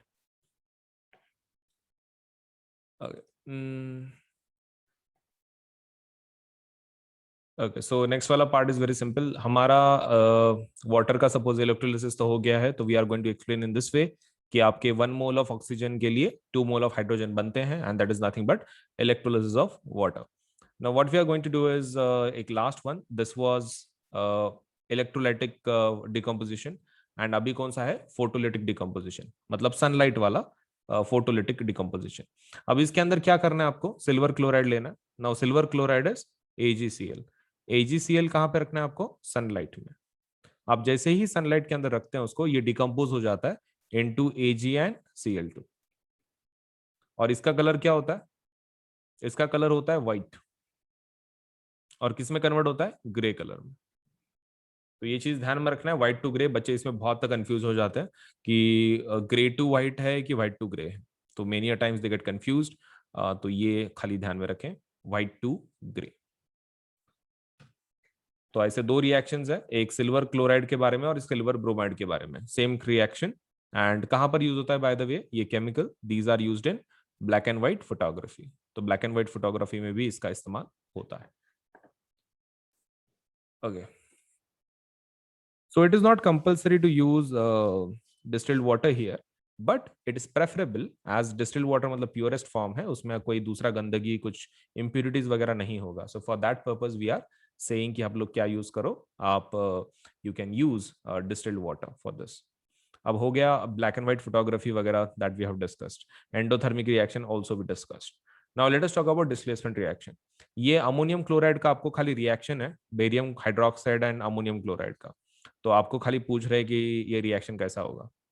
हाँ, तो ये ऑलरेडी आपको आंसर है आपके पास, so that means you can just write it down. Displacement reaction के बारे में बता देते हैं। अब डिस्प्लेसमेंट रिएक्शन के अंदर बाय द वे इसका आंसर क्या है, ammonium chloride and barium hydroxide, is it exothermic और एंडोथर्मिक? चैट सेक्शन में प्लीज राइट डाउन। आपको बताया गया था ये पढ़ाते वक्त कि ये किस प्रकार की रिएक्शन है, whether it is endothermic whether it is exothermic. Obviously endothermic है, ठंडा लगता है, काफी ठंडा लगता है। Now let us talk about displacement reaction. Displacement reaction सबसे पहला, इसका दूसरा नाम क्या है, it is also called as single displacement reaction. इसका दूसरा नाम क्या है, सिंगल डिस्प्लेसमेंट रिएक्शन। और ये रिएक्शन का कोई लॉजिक है, कोई सम रीजन? यस, ये डिस्प्लेसमेंट रिएक्शन काम करने के लिए इट शुड बी, ये जनरली रिएक्शन है between metal and metallic salt, मतलब इसके अंदर रिएक्टिविटी काफी इंपॉर्टेंट है। जो भी ज्यादा रिएक्टिव है वो डिस्प्लेस करता है। तो इसके अंदर एक सिंपल लॉजिक ये है, displacement reaction works because a metal has, suppose let's say a certain metal has more reactivity than other metal, तो वो डिस्प्लेस करता है। जैसे कि फॉर एग्जांपल हमारा आयन को ले लो, कॉपर सल्फेट ले लो सॉल्यूशन, ये आपको हमेशा एक्वियस फॉर्म में लेना है। मतलब जो मेटल सॉल्ट है that has to be taken in aqueous form, और मेटल मेटल को आपको लेना है सॉलिड फॉर्म में। ओके, तो सॉलिड फॉर्म में मेटल लो, मेटल सॉल्ट को आपको एक्वियस फॉर्म में लेना है। कॉप आयन यहाँ पर कॉपर से ज्यादा रिएक्टिव है, आयन चला जाएगा आपके कॉपर के जगह पे, तो दैट वुड बी FeSO4, और आपका ये जो कॉपर है वो बाहर निकल जाएगा। Now this will become aqueous और ये सॉलिड। तो ये चीज आपको ध्यान में रखना है कि metal plus metal salt creates again a salt, and फिर एक मेटल आपका बाहर निकलता है। तो यहाँ पर जो कलर है आपके कॉपर सल्फेट का वो क्या हो जाएगा, फेंट हो जाएगा। जो ओरिजिनल कलर है वो क्या हो जाएगा, फेंट हो जाएगा। And what's the reason, displacement, basically reactivity ज्यादा थी। नाउ मेन क्वेश्चन, आपको एग्जाम में आपको पूछ सकते हैं कि आयन नेल का कलर किस में से किस में कन्वर्ट हुआ। तो आयन नेल का ओरिजिनल कलर क्या होता है, ग्रे, ठीक है, डार्क ग्रे या फिर एश ग्रे काइंड ऑफ कलर होता है आपके नेल्स का, आयन नेल्स का। और वो उसका कलर कैसे हो जाता है, ब्राउनिश हो जाता है। तो ये चीज ध्यान में रखें। ब्राउन क्यों होता है? क्योंकि उसके ऊपर किसका लेयर चढ़ता है? कॉपर का लेयर चढ़ता है, तो basically becomes brown. Now let us talk about another one, that is ZnCuSO4। Again ZnCu का जगह लेता है, as Zn is more reactive than copper, and यहाँ पर आपका lead is more reactive than copper. Okay, so this reaction works only because उसकी reactivity ज्यादा है। अब इसके लिए मैंने तुमको ये तो याद करा के लिया है रिएक्टिविटी सीरीज, तो I hope you remember it. That is प्यारा सुप्रीम कोर्ट, माजल एंड हाई कोर्ट मैसेज। आपको पूरी तरीके से याद करा के लिया हुआ है, एंड आई होप आपने वो सभी एलिमेंट्स के नाम याद रखे हुए सिक्वेंशियली। चलिए आगे बढ़ते हैं। Now it is a double displacement reaction. Now double displacement reaction because of what? सबसे पहला, इसको दूसरा नाम क्या है? It is also called as precipitate reaction. इसका दूसरा नाम क्या है? It is also called as precipitate reaction. क्यों? क्योंकि इसके अंदर क्या बनता है? प्रेसिपिटेट बनता है। अब इसके अंदर पहला जो रिएक्शन है वो किसके बारे में है? Sodium sulphate and barium chloride. Okay ठीक है, अगर sodium sulphate and barium chloride है, sodium sulphate and barium chloride, तो क्या बनता है? आपका जो Na है वो प्लस होता है, और ये माइनस, ये प्लस, ये माइनस, तो ये प्लस किसके साथ जाएगा? माइनस के साथ, और क्या बनाएगा? NaCl। और ये Ba किसके साथ जाएगा? SO4 के साथ। दोनों का वैलेंसी 2 2 है, तो वो क्या बनाएंगे? Barium sulphate. अब ये तो घर का नमक है, ये दोनों एक्वियस फॉर्म में लिखते हैं। That is also one of the necessary conditions कि आपका डबल डिस्प्लेसमेंट में क्या जरूरत है? एक्वियस सॉल्यूशन में होना चाहिए। एक्वियस स्टेट में आपके सॉल्ट्स होने चाहिए, उसके सिवा ये रिएक्शन नहीं होगी। नो, BaCl2 बन गया। अब यहां पर ये एक्वियस है, और बेरियम सल्फेट कैसा? आपका सॉलिड है। Now this solid is in which colour? White colour. ये व्हाइट कलर, कलर चेंज होता है ना, तो obviously this is white colour case में। Now what causes this? ये क्यों होता है? ठीक है, तो as as I told you, this happens because of exchange of ions between the reactants. Exchange of ions between the reactants होता है। और आपको अगर ऐसा पूछा कि सिंगल डिस्प्लेसमेंट क्यों होता है, तो आपको क्या बोलना है? Single displacement reaction occurs because one metal is more reactive then other metal, so that is your reason. One metal is more reactive than another metal, and that too from its salt. तो ये चीज आपको ध्यान में रखनी है for combination and sorry displacement and double displacement. बाकी इसका कलर तो आपको ऑलरेडी पता है, which colour is formed as precipitate is yellow colour. Lead nitrate and potassium iodide है ना वो एक्टिविटी 1.2। हाँ, तो उसका कलर आपने को ऑलरेडी पता है, हमने देखा है स्टार्टिंग में, yellow. Balance chemical equation we already written. Is this a double displacement reaction? Yes, double displacement reaction है वो। Okay, so the type, let's say आज अभी जो हम लोग देखेंगे वो क्या है? रिएक्टिविटी सीरीज के बारे में। तुमको शॉर्टकट ट्रिक तो मैंने याद करने के लिए बोला ही है, दैट इज पैरा सुप्रीम कोर्ट, माजल and high court message, right. अब आपको खाली नाम पता होना चाहिए कौन क्या है। P मतलब कौन है? पोटेशियम। सबसे पहला कौन आता है? पोटेशियम। सेकंड नंबर पे कौन है? S मतलब सोडियम। C मतलब कौन है? कैल्शियम। ये तीन हो गए। उसके बाद माजिल मतलब ये सभी तुम्हारे मेटल्स हैं basically. M is nothing but magnesium. Then A means aluminium. Z से कौन सा मेटल है तुम्हारा? जिंक। I से कौन सा मेटल है? आयरन। L से मतलब कौन है? लेड। ये आपके हो गए लेट्स से बीच में के। अब ये सिर्फ लास्ट वाले बचे हैं, वो कौन है? High court message. H मतलब कौन है? हाइड्रोजन। हाइड्रोजन। फिर C मतलब कौन है? कॉपर। फिर आपका M मतलब कौन है? M mercury. और फिर बाद में S मतलब कौन है? सिल्वर। और लास्ट में कौन आ जाता है? गोल्ड। ये सीरीज आपको ध्यान में रखनी है। Potassium, sodium, calcium, magnesium, aluminium, zinc, iron, lead, hydrogen, copper, mercury, silver and gold. So आपके रिएक्टिविटी के हिसाब से आपको मैच करना है। एक सिंपल एग्जांपल ले लेते हैं। सपोज मान लो, मैं इसको मिटा देता हूं। अभी आप जानना चाहते हो कि ये रिएक्शन होगी कि नहीं होगी। आप कॉपर सॉरी लेड और कॉपर के बीच में, तो कॉपर को लेड हटाएगा कि नहीं, हमको वो देखना है। तो पहले फाइंड आउट करो लेड किधर है। ओके, तो लेड आपका रहा ये, दिस इज योर लेड। और आपको कॉपर एक ढूंढ लो आपकी लिस्ट में, कॉपर का है ये वाला। So lead is more reactive than copper, lead is more reactive than copper, so definitely lead will displace तुम्हारा कॉपर। तो पीबी किसकी जगह पे आ जाएगा, सीयू की जगह पे, और सीयू बाहर निकल जाएगा। तो that is your reactivity series. इसको याद कर लेना है। अगर आपसे अभी याद नहीं होता है तो कोई दिक्कत नहीं, you can also memorise this in third, जो आपका चैप्टर है उसके अंदर भी आप उसको याद कर सकते हैं, दैट इज ऑल्सो फाइन। लेकिन तब तक के लिए याद कर लो, क्यों उसको छोड़ देना।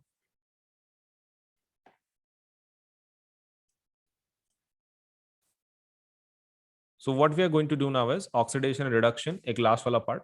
अब इसके अंदर सबसे पहले आपको ये पता होना चाहिए कि कॉपर का कलर क्या होता है। तो कॉपर का कलर क्या होता है, brown, original colour is brown. Copper का जो पाउडर है तो उसका बेसिकली कलर क्या होता है, ब्राउन होता है। और उसको जलाने के बाद क्या बनता है वो, copper when heated converts to C U. और सीयू का कलर कैसा रहता है कॉपर ऑक्साइड का, ब्लैक। जो हमने कल एसिड बेसिस के रिएक्शंस में भी देखा एक्सपेरिमेंट्स में, कि कॉपर मतलब कैसा रहता है, copper is basically brown in colour, और आपका copper oxide is black in colour. तो ये चीज ध्यान में रखना। अब ऑक्सीजन ऐड हो रहा है उसके अंदर, तो इसलिए क्या बोलते हैं हम लोग उसको, oxidation. Bye the way, what is the difference between oxidation reduction. देखो, ऑक्सीडेशन का मतलब ये होता है ऐड एंड रिमूव, ऐसे दो पॉइंट्स रहते हैं, ऐड एंड रिमूव। तो ऑक्सीडेशन मतलब किसका एडिशन रहता है, ऑक्सीजन का, और किसका रिमूवल हो सकता है, हाइड्रोजन। दोनों में से एक भी हो गया तो भी ऑक्सीडेशन हो रहा है। व्हाट अबाउट रिडक्शन, रिडक्शन के अंदर क्या ऐड होता है, हाइड्रोजन, और रिमूव क्या होता है, ऑक्सीजन। तो ऑक्सीडेशन मतलब एडिशन ऑफ ऑक्सीजन और removal of hydrogen. Reduction is उल्टा, उसका उल्टा, एडिशन ऑफ हाइड्रोजन या फिर रिमूवल ऑफ ऑक्सीजन। नाउ जब आपके पास एक रिएक्शन होगी कोई भी, तो एग्जाम में आपको क्या पूछेंगे, please identify who is oxidising and who is reducing. तो मान लो आपके पास ये रिएक्शन है, CuO plus H2 gives something. अभी आपको कुछ लेना देना नहीं कि सामने क्या बन रहा है, सामने क्या बन रहा है, you don't have to worry about it. यहां पे पहले देखो, ऑक्सीजन किसके पास है, कॉपर के पास, obviously must be oxidising agent, oxidising agent होगा। अगर ये ऑक्सीडाइजिंग एजेंट है तो हाइड्रोजन उसका उल्टा होगा। ऑक्सीडाइजिंग एजेंट का उल्टा क्या होता है, रिड्यूसिंग एजेंट। ओके, तो ये आपके ये तो फिक्स हो गए कौन से ऑक्सीडाइजिंग एजेंट है और कौन से रिड्यूसिंग एजेंट है। ऑक्सीडाइजिंग मतलब कौन, जिसके पास ऑक्सीजन है, नहीं तो फिर रिड्यूसिंग एजेंट है। अब ऑक्सीडाइजिंग एजेंट क्या करता है, दूसरे को ऑक्सीडाइज करता है, उसका काम ही है।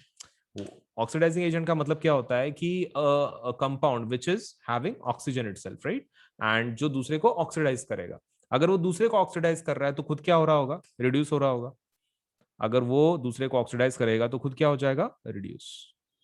और अगर ये दूसरे को रिड्यूस कर रहे हैं, सो लेट्स से एक रिड्यूसिंग एजेंट है, दूसरे को रिड्यूस कर रहे हैं, तो खुद के साथ क्या हो रहा होगा, ऑक्सीडाइज। तो ये चीज ध्यान में रखें, कॉपर ऑक्साइड का क्या हो रहा है, रिड्यूस, H2 का ऑक्सीडाइज, या copper oxide is oxidising agent and H2 is a reducing agent. ये चारों में से एक भी अगर आपको मिल गया, चारों में से एक भी मिल गया, that is more than sufficient to write down in the exam. Identify करने के लिए आएगा, आपको रिएक्शन देंगे, आपको पूछेंगे please identify oxidising agent, reducing agent, reduction किसका हो रहा है और ऑक्सीडेशन किसका हो रहा है। Now these reactions are called as redox reaction. अपने हिसाब से these are called as redox reaction. कुछ एग्जांपल्स है उसके, जैसे कि ZnO plus carbon give Zn plus CO।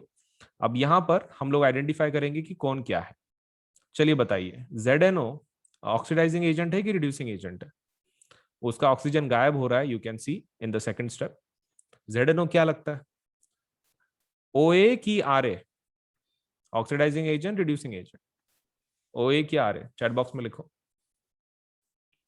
Oxidising, OA oxidising, तो कार्बन क्या हो गया फिर, carbon must be RA, reducing agent. Okay, अगर ये ऑक्सीडाइजिंग एजेंट है तो इसके साथ क्या हो रहा होगा, अगर ये ऑक्सीडाइजिंग एजेंट है तो इसके साथ क्या हो रहा होगा, रिडक्शन। और अगर ये रिड्यूसिंग एजेंट है तो उसके साथ क्या हो रहा होगा, ऑक्सीडेशन। ओके, उल्टा लिख देना है, बस उल्टा लिख देना उसका, वेरी सिंपल। चलिए अभी वैसे ही MnO2 का प्लीज आइडेंटिफाई करके दीजिए। MnO2। MnO2 क्या है? OARA। MnO2 OA OA, तो HClRa हो गया, फिर HClRa हो गया, उल्टा कर लो उसको। ये अगर ऑक्सीडाइजिंग है, ऑक्सीडाइजिंग एजेंट है, तो इसके साथ क्या हो रहा होगा? रिडक्शन। ऑब्वियसली रिडक्शन हो रहा होगा उसके साथ। और अगर रिड्यूसिंग एजेंट है तो क्या हो रहा होगा? ऑक्सीडेशन।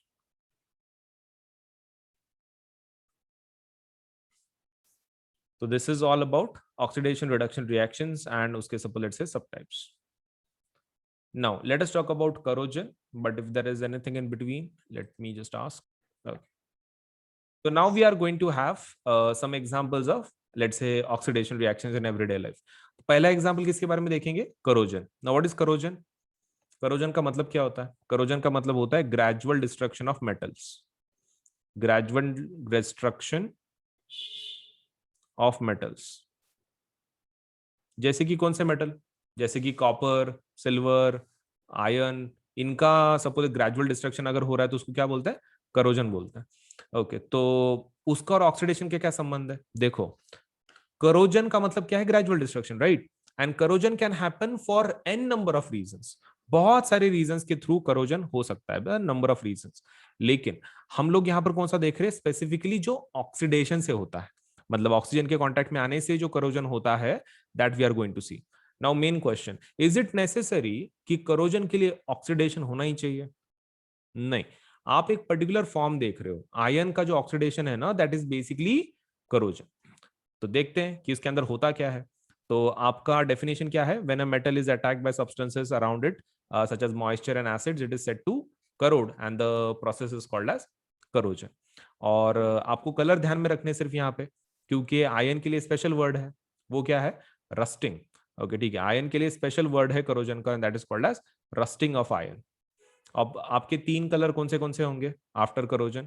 आयन तो आपको पता है रेडिश ब्राउन में हो जाता है। आयन का कलर क्या रहता है? Reddish brown. ओके, तो दिस वाज फिक्स्ड। दूसरा कोई कलर है और? हाँ, सिल्वर। सिल्वर का कलर क्या हो रहा है? Black. Any another colour bullet से कि जो अपीयर हो रहा है कॉपर के ऊपर? Green colour. सो ये एग्जांपल्स हैं। अब नीचे तुमको पूछेंगे कि भाई आयन का स्टडी इतना इंपॉर्टेंट क्यों है, या फिर हम लोग उसका करोजन हो रहा है तो देख भी क्यों रहे हैं? तो आपको क्या लिखना है? We are studying corrosion of iron, the reason being many of the materials, या फिर industrial revolution has, let's say, progress हुआ है बिकॉज ऑफ आयन का डिस्कवरी का वजह से।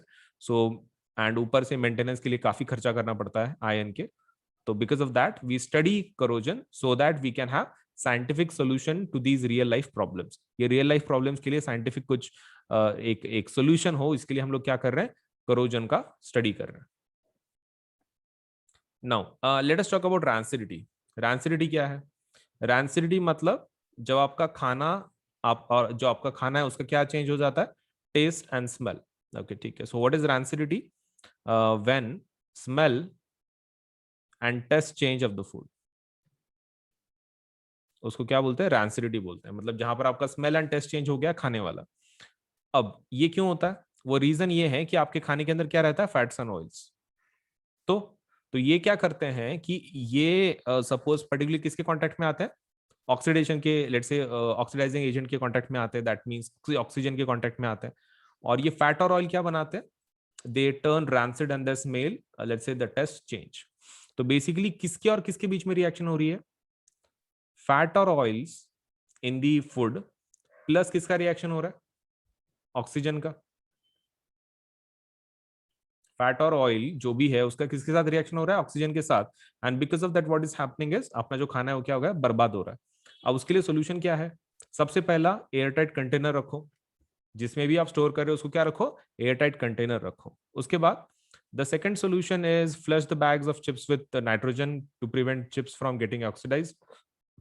अनदर वे इज, एक तो आप एयर टाइट कंटेनर यूज करो, या फिर आप एक ऐसा बैग यूज करो जिसमें आप फ्लश कर रहे हो नाइट्रोजन के गैसेस को, या फिर third thing antioxidants. So there are three solutions, antioxidants, then containers आपके सेकंड नंबर के, और आपके चिप्स आप क्या करना है, बैग को फ्लश करना है विद नाइट्रोजन। तो ये हमारे 3 पॉइंट्स है। So let us me ask about this. Okay, so plus के और आइकॉनिक के रेट्स कैसे हैं, let me just tell you. देखो, हमारे पास दो टाइप के सब्सक्रिप्शन है। अगर आप क्लास 9 के लिए है तो क्लास 9 के सब्सक्रिप्शन ये रहे, ठीक है, 1 मिनट। अगर आप क्लास 9th में से है तो क्लास 9 के लिए ये दो सब्सक्रिप्शन है। अगर आप क्लास अगर आप क्लास 10th के लिए है तो ये दो सब्सक्रिप्शन है। देखो, दिस इज फॉर प्लस, ये प्लस का सब्सक्रिप्शन का रेट है और ये आइकॉनिक का रेट है। ये प्लस का है ये साइड, और ये आइकॉनिक का है। मतलब हम मैंने यहाँ पे कैसे किया है कि क्लास 9 का प्लस के रेट्स, क्लास 9 के आइकॉनिक के रेट्स, क्लास 10 के प्लस के रेट्स एंड क्लास 10 के आइकॉनिक के रेट्स, ऐसे अलग अलग मैंने उसको कैटेगराइज किया। अभी देखो, इसमें का जो रेट सिस्टम है, इट्स समथिंग लाइक दिस। आप जितना बड़ा लोगे, जैसे जितने ज्यादा महीनों का आप सब्सक्रिप्शन लोगे उतना आपको सस्ता मिलेगा। जैसे कि मान लीजिए यहाँ पे 13 महीने का कितना आ रहा है, सपोज लेट से 6 महीने का आपको 10,000 पड़ रहा है, राइट। 12 महीने का देख लो कितना आ रहा है, 15,000। अगर आप 6 महीने के हिसाब से दो बार लेते तो कितना होता, 10 + 10 20,000। तो 12 महीने का 20,000 हो जाता, लेकिन 12 महीने का एक आप डायरेक्टली लेते हैं तो कितना गिर रहा है, 15,000। तो देखो, आप जितना बड़ा लोगे उतना अच्छा। जैसे कि मान लो आप मेरे हिसाब से तो भी class 9th, class 10th, 11th and 12th चारों साल का एक साथ ले लो, बहुत इजीली आपको, लेकिन सस्ते में पड़ जाएगा। That is 48 months. तो 48 मंथ्स का डायरेक्टली ले लो तो that is going to cost you 40,000। ठीक है, 40,000 आपको पड़ जाएगा, let's say the rate, if you apply for 48 months. वैसे ही आइकॉनिक अगर आप 48 मंथ्स का लेना चाहते हो तो 48 मंथ्स के लिए आइकॉनिक का रेट कितना है, 83,000। अब 83,000 इतना ज्यादा क्यों है प्लस के कंपैरिजन में? क्योंकि इसके फीचर्स वैसे हैं ना, आपको एक पर्सनल एक टीचर है कि जो आपके ऊपर ध्यान रख रहा है, इंडिविजुअल सपोर्ट है, 360 डिग्री सपोर्ट है। सो बिकॉज ऑफ दैट इसका जो रेट है प्लस से थोड़ा सा डबल है एंड थोड़ी सा अमाउंट ज्यादा है। तो depending on your economic capacity, इधर you can go for 48 months of 40,000 या फिर 48 मंथ्स ऑफ 83,000। आप दोनों में से एक प्लान के लिए जाओ, क्योंकि जितना बड़ा लोगे उतना अच्छा रहेगा आपके लिए, क्योंकि उतना सस्ता पड़ता है ना, बार बार उतना खर्चा करने में क्या मतलब है। So I think you should go for इधर 48 मंथ्स ऑफ प्लस और इधर 48 मंथ्स ऑफ आइकॉनिक, तो 40,000 या फिर 83,000। अगर आप क्लास 10th के स्टूडेंट है तो आप एक काम कर सकते हैं, आप 36 महीने का ले सकते हैं। 36 मतलब 3 साल हो जाते हैं, that is 10th 11th 12th। 36 महीने का जो प्लस का रेट है दैट इज 32,000। कितना है, 32,000। तो you should go for this package 32,000। And अगर आप आइकॉनिक में जाना चाहते हैं तो द रेट इज 66,000। तो देखो, देर आर टू रेट्स। 36 महीने का 10वीं का जो सब्सक्रिप्शन है वो कितना जा रहा है, दैट इज 32,000। एंड अगर 36 महीने की अगर आप आइकॉनिक की बात कर रहे हैं सो दैट इज 66,000। सो दोनों में से एक सपोज लेट से प्लान के लिए जरूर अप्लाई करो, क्योंकि कैसा है कि आप जितना बड़ा लोगे, मैं अगेन बोल रहा हूँ, उतना आपको सस्ता गिरेगा। एंड ऊपर से ये जो दोनों प्लान है ना, प्लस आइकॉनिक 9th का या फिर 10th का, इसके ऊपर 10% ऑफ है। 10% क्या है, ऑफ है, 10% डिस्काउंट है। सो उसके लिए क्या करना पड़ता है, ये आपको कोड इस्तेमाल करना पड़ता है। अब कौन सा कोड, तो आप कोड का, आप ये कोड ध्यान में रखना, that is AS Live 10, Ajinkya Solanke LIVE 10। अब ये कोड कहाँ पे लिखना है आपको, देखो, आप सबसे पहले ऊपर टैप करोगे कि भाई आपको प्लस चाहिए कि आइकॉनिक चाहिए, राइट। मान लो आपने आइकॉनिक ले लिया, ठीक है, आइकॉनिक ले लिया और 48 मंथ्स का आप ले रहे हो। तो 48 मंथ्स को आपको क्या करना है, आइकॉनिक लेना है। नीचे पेमेंट का बटन होगा यहाँ पर, तो ये पेमेंट का बटन पे क्लिक नहीं करना है। उसके लेफ्ट हैंड साइड पे आपको एक कोड पूछा जाएगा, ठीक है, मतलब do you have a code वगैरह पूछा, आपको इसको टैप करना है सबसे पहले। आइकॉनिक को कर लिया, that is first step. Second step क्या है, इस कोड को आप ये कर लो, टैप कर लो। कोड के अंदर ये लिख देना है AS Live 10। आप कोड लिख दिए AS Live 10, फिर आप सपोज लेटर से वो प्लान को ले सकते हैं 48 मंथ्स का। आप जैसे ही कोड अप्लाई करते हैं ना, आपकी जो जो अमाउंट है ना आपको जो दिख रही है पेज के ऊपर, वो 10% कम होकर आपको दिखाई जाएगी। ठीक है, तो पेमेंट के बाद डिस्काउंट अप्लाई नहीं करना है, पेमेंट के पहले डिस्काउंट अप्लाई करना है। तो यहाँ पर कोड लिख देना है AS Live 10 Ajinkya Solanke LIVE 10, ASLIVE 10, और उसमें स्पेस नहीं देना है, ठीक है, it should be continuous. ASLIVE 10 continuation में लिखना है। आप ये कोड पे टैप कर दो, ये कोड लिख दो, आप उसको डन कर दो, तो इमीडिएटली आपका 10% कम होकर आपको अमाउंट दिखाई जाएगी। फिर आप प्लान को ले लो 48 मंथ्स को और आप पेमेंट कर सकते हैं फिर इसके बाद। And payment can be done in both things. मतलब लाइक पेमेंट आप किसी भी फॉर्मेट में कर सकते हो, net banking, debit card, credit card, that is not a problem. And more over आप इसको पार्ट्स में भी पे कर सकते हैं, मतलब पार्ट्स में पे करने की फैसिलिटी भी है ईएमआई की जैसे। तो आपको वो पेमेंट का बटन दबाने के बाद आपको बहुत सारे ऑप्शन मिलेंगे, तो उसमें पेमेंट बाय पार्ट्स आप वो ऑप्शन भी ले सकते हैं, ठीक है। So that facility is also there. अगर मतलब एकदम से इतनी अमाउंट आप पे नहीं कर सकते तो आप उसको पार्ट्स में भी पे कर सकते हैं, दैट्स अप टू यू, आपको कैसे पे करना है। बट बड़े प्लान के लिए जाओ ताकि आपको वो सस्ता मिले, right. So that is the most important part. And code को नहीं भूलना है कि आपको कोड कौन सा यूज करना है, AS Live 10 for 10% discount. 10% discount के लिए आपको डेफिनेटली यूज करना है the code that is AS Live 10, Ajinkya Sodunke के ASLIVE10। तो 10% डिस्काउंट जरूर ले लें, सस्ता बना दे अपने प्लान को। All you to do is use this code, ठीक है। तो कहीं लिख लो और जरूर अप्लाई करो आज ही, ताकि आपको सभी फीचर्स एक ही प्लेटफॉर्म पे सब कुछ मिल सके, राइट। सो वीडियो को लाइक करना है, चैनल सब्सक्राइब करना है, बेल आइकन जरूर दबाना है, उतना तो काम कर ही देना है, ठीक है। चलिए देन, ओके। तो हमारे पास देखो दो टाइप के सब्सक्रिप्शन है। एक होता है प्लस सब्सक्रिप्शन, एक होता है आइकॉनिक सब्सक्रिप्शन, ठीक है। So this is the basic plan to get started, this is our basic plan. और आइकॉनिक मतलब क्या है, तुम ऐसा समझ सकते हो, प्लस का advanced version is iconic. Plus का advance version is iconic, so you can take your CBSE preparation to the next level with personal mentor. इसमें एक सबसे बेस्ट फीचर क्या है, आइकॉनिक में आपको एक पर्सनल मेंटोर असाइन किया जाता है, that is the best thing you are going to get in iconic subscription. तो ये आपके ऊपर है whether you want to go for plus subscription, आप प्लस के लिए जाना चाहते हैं या फिर आइकॉनिक के लिए जाना चाहते हैं, दैट इज स्टार। तो आपके ऊपर है, right. This is one of our basic plans, and इसको आइकॉनिक हम लोग क्या बोलते हैं, 360 डिग्री सपोर्ट। तो दिस इज 360 डिग्री सपोर्ट, मतलब लाइक यू नो आपको एक कंप्लीट सपोर्ट मिल जाता है हमारी तरफ से, एक मेंटोर भी असाइन किया जाता है for your entire study. So plus में क्या क्या फीचर मिलेंगे, देखो प्लस में आपको सबसे पहला जो फीचर मिलेगा दैट इज आपको इंडिया के बेस्ट एजुकेट पढ़ाएंगे, मतलब आपको एक ही प्लेटफॉर्म पे सभी सब्जेक्ट का नॉलेज लेट से मिल जाएगा। मतलब ऐसा जरूरी नहीं है कि साइंस के लिए दूसरी जगह पे जाओ, मैथ्स के लिए ये पर्टिकुलर प्लेटफॉर्म पे जाओ। You can just visit let say हमारे ये प्लेटफॉर्म को, आप कभी भी इस प्लेटफॉर्म पे अगर गए, सपोज आपको हर एक सब्जेक्ट का नॉलेज, सपोज लेटर से मतलब हर एक चीज आपको हर एक सब्जेक्ट के बारे में इस प्लेटफॉर्म पे मिल जाएगी। You don't have to let say switch the platform just because आपको साइंस पढ़ना है तो ये प्लेटफॉर्म पे जाना है, मैथ्स पढ़ना है तो दूसरे प्लेटफॉर्म पे जाना है, कोई जरूरत नहीं है। हमारे पास प्लस सब्सक्रिप्शन अगर आप लेते हैं तो आपको एक ही प्लेटफॉर्म पे सभी फीचर्स मिल जाएंगे। Second thing is that we have interactive live classes, मतलब इसके अंदर आपको पढ़ाया जाता है। इंटरेक्शन का मतलब ये होता है कि टीचर आपको लाइव पढ़ाता है, मतलब इट्स नॉट लाइक कि रिकॉर्डेड क्लासेस हैं, लाइव क्लासेस होती हैं डेली बेसिस पे। तो जिसकी वजह से आप टीचर के साथ इंटरेक्ट कर सकते हैं। अगर आपको कोई चीज डिफिकल्ट जा रही है, आपको नहीं आ रही है, तो यू कैन लेट से आप इंटरेक्ट कर सकते हैं टीचर्स के साथ, and you can get your let say जो भी प्रॉब्लम्स है, कोई टॉपिक्स है, समझ के ले सकते हैं इन अ बेटर वे। तो इंटरेक्टिव लाइव क्लासेस का वही फायदा है कि आपको एजुकेटर से प्रॉपरली लेट से एक प्रॉपर अंडरस्टैंडिंग के साथ लेट से आपको एक टॉपिक समझ में आ सकता है। मतलब weather it is about doubt या फिर weather it is about let's say explanation part, आपको बहुत ही क्लियर तरीके से आपको समझ में आएगा विद लेट अस से the teachers of the plus subscription. अब बात करते हैं लाइव टेस्ट एंड क्विजेस। देखो कैसा है ना, पढ़ाने का तरीका अलग होता है। देखो एक तो इंडिया के बेस्ट एजुकेटर्स हैं, मैं ऐसे नहीं बोल रहा हूँ educator, I am saying educators. क्यों, इसका फायदा क्या है, देखो कैसा होता है, जब आप लोकल ट्यूशन कुछ लगाते हो तो आपको एक पर्टिकुलर सब्जेक्ट के लिए सपोज एक टीचर होता है, राइट। साइंस के लिए एक टीचर, मैथ्स के लिए एक टीचर। तो इसमें वैसा नहीं है।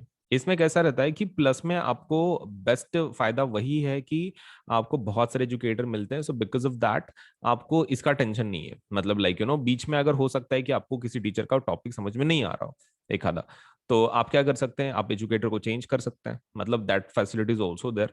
क्योंकि हर एक का टीचिंग मेथोडोलॉजी मतलब यू नो अलग अलग रहता है, एंड हर एक टीचर वही ट्राई करता है कि भाई अपने स्टूडेंट्स को प्रॉपरली टीच कर सके, right. Not just on our platform, just a general trade बोल रहा हूँ मैं टीचर्स का, कि वो they try their best to teach like in their own way. लेकिन अभी कभी कभार ऐसा हो सकता है कि आप किसी टीचर को कनेक्ट नहीं कर पा रहे हो, मतलब एक मेथड, क्योंकि जैसे टीचर डिफरेंट होते हैं वैसे स्टूडेंट भी डिफरेंट होते हैं, and not every student can understand एक पर्टिकुलर लैंग्वेज एक आधे टीचर की। हो सकता है कि उस एक बेस्ट टीचर है लेकिन उसको किसी कोई एक ऐसा स्टूडेंट है कि जिसको कुछ समझ में नहीं आ रहा वो टीचर का, इट माइट हैपन। तो यहाँ पर वैसा प्रॉब्लम नहीं है। अगर वैसा होता भी है तो हमारे पास साइंस के बहुत सारे टीचर्स हैं, मैथ्स के बहुत सारे टीचर्स हैं।